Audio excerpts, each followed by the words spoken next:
Surface laptop with Windows 10 Pro pre-installed. Microsoft's productivity-focused Surface laptops were met with a fairly positive reception when they launched back in May. However, not everybody was a fan of the device's stripped-down Windows 10's operating systems. The OS, created to compete with Google's lightweight Chrome OS, only allows customers to download and use apps from the Microsoft Store.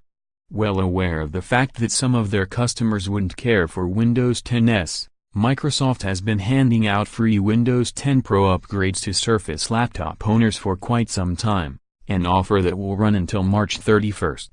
If you do take advantage of the offer but you happen to change your mind later, the company has said that you'll be given the opportunity to switch back to Windows 10's once.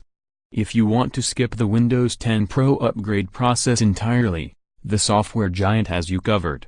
As reported by Neowin, you'll now be able to buy a Surface laptop with Windows 10 Pro pre-installed via the company's commercial website.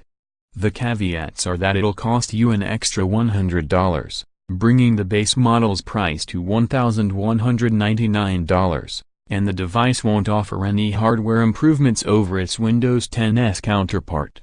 Still, if you've been avoiding Surface laptops due to the hassle of upgrading from Windows 10's to Pro, now is the perfect time to pick one up.